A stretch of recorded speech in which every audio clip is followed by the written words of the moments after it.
السلام عليكم ورحمة الله وبركاته. بسم الله والصلاة والسلام على رسول الله، أما بعد فأعوذ بالله من الشيطان الرجيم. بسم الله الرحمن الرحيم. فلولا نفر من كل فرقة منهم طائفة ليتفقهوا في الدين إلى آخر الآية. وقال النبي الأمين صلى الله عليه وسلم: من يريد الله به خيرا يفقهه في الدين. সুপ্রিয় স্নেহের ছাত্রবৃন্দ, আমরা আজকে অত্যন্ত গুরুত্বপূর্ণ একটা দার্সে উপস্থিত হয়েছি। বর্তমান সময়ে আমরা মুসলিম সমাজ এমন এক পরিস্থিতিতে অবস্থান করছি যে সময়ে ঈমানকে টিকিয়ে রাখা বড়ই কঠিন এবং দুষ্কর হয়ে পড়েছে। বর্তমান সময়ে মুসলিমরা তারা দুনিয়াবী স্বার্থ হাসিলের জন্য এবং সুবিধা লাভের জন্য, এমনকি তারা তাদের রাজনৈতিক সুবিধা লাভের জন্য এমন কিছু কথা এবং কাজে সামিল হচ্ছে যার ফলে তারা তাদের নিজেদের অজান্তেই ইসলামের খাতা থেকে, মুসলিমের খাতা থেকে তারা তাদের নিজেদের নামকে কেটে ফেলছে।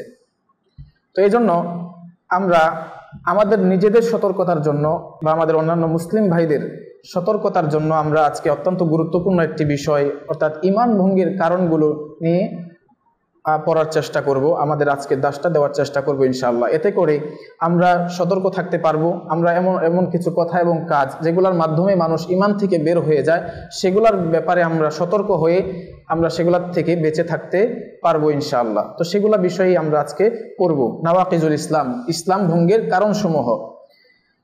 ইসলাম ভঙ্গের অনেক কারণ রয়েছে, তার মধ্যে থেকে সব থেকে বেশি যেগুলার মানুষ করে থাকে এবং বলে থাকে যার মাধ্যমে সে ঈমান থেকে বের হয়ে যায়, সেগুলো হচ্ছে 10টি হচ্ছে অত্যন্ত গুরুত্বপূর্ণ এবং বড় বড় কারণ। তার মধ্যে 1 নম্বর হচ্ছে আশিরকু ফি ইবাদাতিল্লাহ, অর্থাৎ আল্লাহ তাআলার ইবাদতের ক্ষেত্রে শিরিক করা। ইবাদতের ক্ষেত্রে আল্লাহ তাআলার সাথে অংশী স্থাপন করা, শিরিকটা হচ্ছে অত্যন্ত বড় একটা পাপ, যে ব্যাপারে আমরা সকলেই জানি। আর এর অন্তর্ভুক্ত হচ্ছে যেমন জবেহ করা, গায়রুল্লাহর নামে জবেহ করা, যেমন কোনো জিনের নামে বা কোনো কবরের নামে কি করা, জবেহ করা, পশু জবেহ করা। আল্লাহ রাব্বুল আলামিন এই শিরকের ব্যাপারে বলছেন যে ইন্নাল্লাহা লা ইয়াগফিরু আন ইউশরাকা বিহি ওয়া ইয়াগফিরু মা দুনা যালিকা লিমান ইয়াশা।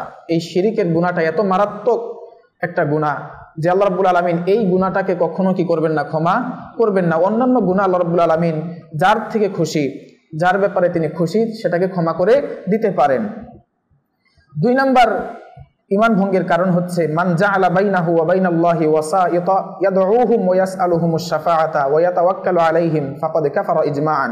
যে ব্যক্তি তার মাঝে, তার নিজের মাঝে এবং অন্য আরেক ব্যক্তির মাঝে সে এবং গায়রুল্লাহর মাঝে সে একটা মাধ্যম তৈরি করে, একটা ওয়াসায়াত তৈরি করে এবং সে ওই মাধ্যমের কাছে সে দোয়া চায় এবং তার কাছে শাফাআত চায় এবং তার উপরে সে তাওয়াক্কুল করে, ভরসা করে।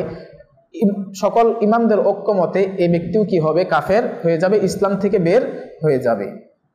3 নম্বর হচ্ছে মান লাম ইউকাফফিরিল মুশরিকিনা আও শাক্কা ফি কুফরিহিম আও সাহহাহা মাযহাবাহুম কাফারা।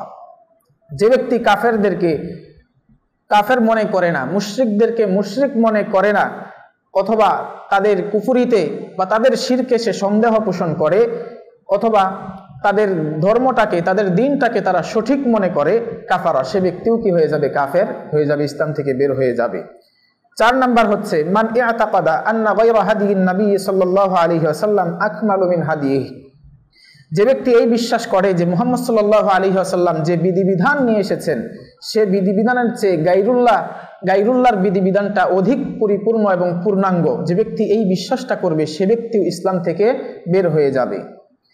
5 নম্বর কারণ, ঈমান ভঙ্গের কারণ হচ্ছে মান আবগাদা শাইআন মিম্মা জাআ বিহি রাসূল সাল্লাল্লাহু আলাইহি ওয়াসাল্লাম ওয়ালাউ আমিলা বিহি কাফারা।